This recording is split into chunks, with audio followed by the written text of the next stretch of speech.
اور دیگر ذمہ داران حکومت جو ملک میں بطور خاص ضلع سہارنپور میں امن و امان قائم کرنے اور امن و امان کو ہمیشہ باقی رکھنے کے سلسلے میں کوشش کرتے رہتے ہیں، میں انہیں مبارکباد دیتا ہوں اور سبھی حضرات کی یہ خواہش معلوم ہوتی ہے کہ یہ سلسلہ احتجاج وغیرہ کا جو دیوبند میں چل رہا ہے، عورتوں نے لڑکیوں نے اسے چلا رکھا ہے، یہ ذمہ داران ضلع کی بھی خواہش ہے اور جو حضرات یہاں تشریف لے آئے ہیں دعوت پر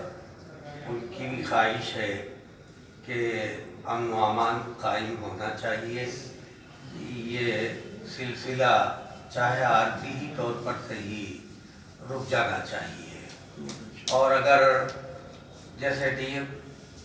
چیئرمین صاحب نے کہا کہ اس وقت سلسلے کو بند کر دیا جائے اور ہم تمام حضرات اپنی بچیوں سے ماؤں سے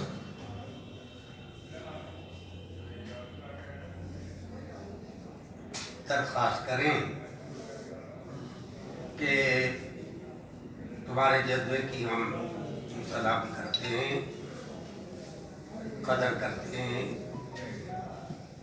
اپنی ہمت سے زیادہ تم نے اپنے جذبات کا اظہار کیا ہے اور جو پریشانیاں مستقبل میں آ سکتی ہیں اس کے تئیں تم نے محسوس بھی کیا ہے اور مردوں کے مقابلے میں تم نے بہرحال اپنے جذبات کا اظہار کیا ہے۔ ہم ان کی قدر بھی کرتے ہیں۔ ان کو سمجھایا جا سکتا ہے، جیسے مولانا مزمل صاحب نے کہا، تم جیسے لوگوں کی مخلصانہ کوششوں کی وجہ سے دل کے اندر تھوڑی سی آسانی پیدا ہوئی ہے، اور اوپر والے سے بھی کہیں گے اور ذمہ داران ملک ذمہ داران حکومت سے بھی گفتگو کریں گے، ان کو مشورہ دیا جائے کہ اس سلسلے میں نظر ثانی کیا جائے۔ یہ ملک کا فوری طور پر اہمیت کے ساتھ اس مسئلے کو اٹھانے کی کوئی ضرورت تو نہیں تھی، لیکن پھر بھی بہرحال ارباب حکومت نے اس بل کے سلسلے میں غور کیا ہے، تو اس بل کے سلسلے میں جو ناراضگی ملک کے اندر پائی جاتی ہے اس سلسلے میں بھی ارباب حکومت کو چاہیے کہ وہ غور کرے۔ کیا ملک کی ترقی کے لیے اس وقت میں یہ اٹھایا جانے والا اقدام بہت ضروری ہے، یا اس قسم کے پروگراموں کو ملتوی کر کے آگے بھی غور کیا جا سکتا ہے، یا بالکل ختم کرنے ہی میں ملک کا بھلا ہے، ملک کی ترقی اور ملک کی معیشت کو مضبوط کرنے کی طرف زیادہ توجہ دی جائے تو بہتر بات ہو سکتی ہے۔ ارباب حکومت سے اس قسم کی درخواست کی جا سکتی ہے۔ لہذا میں سمجھتا ہوں اس وقت میں ہمارے جو ملک کو چلانے والے یا تو IAS افسران ہوتے ہیں یا IPS افسران ہوتے ہیں، پولیس سے تعلق رکھنے والے، انتظام سے تعلق رکھنے والے ہی در حقیقت ملک کو چلاتے ہیں۔ لہذا ان کی کوشش ہے، اور آپ لوگوں نے تمامی حضرات نے دیکھا ہے کہ دن رات کی کسی بھی وجہ سے SSP صاحب کو بطور خاص تنہائی میں بھی ملاقات ہوتی رہتی ہے، کبھی 2 بجے کبھی 3 بجے دیوبند میں قیام کیے ہوئے ہیں اور مسلسل رابطے میں رہتے ہیں۔ پوری کوشش، پورا دباؤ ان پر ہونے کے باوجود بھی نہ انہوں نے کہیں لاٹھی چارج کا حکم دیا، نہ ہی کہیں کسی قسم کی کوئی گولی وغیرہ بھی چلی،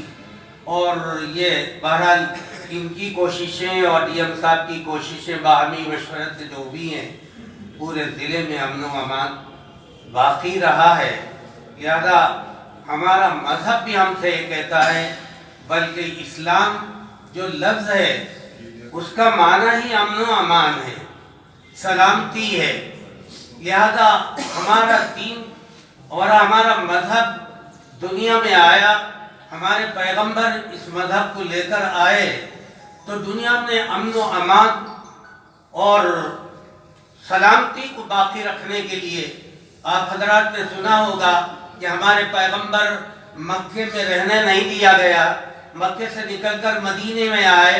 مدینے میں آنے کے بعد سب سے پہلا کام ہمارے اور آپ کے پیغمبر نے یہی کیا کہ سب سے پہلے امن و امان قائم کیا جائے۔ آپس میں جو شکوے شکایات ہیں، اختلافات ہیں، ایک دوسرے کے سلسلے میں دل کے اندر جو بھی بات پائی جاتی ہے، پہلے امن و امان قائم کیا جائے، اس کے بعد آپس میں بیٹھ کر معاملات کو طے کیا جائے۔ چنانچہ ہمارے پیغمبر نے مدینہ آنے کے بعد مکہ چھوڑ کر امن و امان کو قائم کرنے کی طرف توجہ دی، اور تمام قبائل سے، تمام جماعتوں سے مدینے میں رہنے والے ایک دوسرے پر حملہ آور ہوتے تھے۔ ایک قبیلہ دوسرے قبیلے پر حملہ کرتا تھا اور دوسرا قبیلہ تیسرے قبیلے پر حملہ کرتا تھا، مدتوں لڑائی جاری رہتی تھی۔ ہمارے پیغمبر نے خواہش ظاہر کی، جذبہ ظاہر کیا کہ امن و امان کے قائم ہونے کے بعد اس امن و امان کو باقی رکھنے کے لیے کیا طریقہ کار اختیار کیا جائے۔ ہمارے پیغمبر نے تمام قبیلوں کو جمع کر کے، یہودی قبیلے بھی تھے، عیسائی قبیلے بھی تھے، کفار مکہ، مکے کے باشندوں کے بھی مختلف قبیلے تھے، ان قبیلوں کے درمیان میں رابطہ قائم کر کے کہ بھئی یہ طے کرو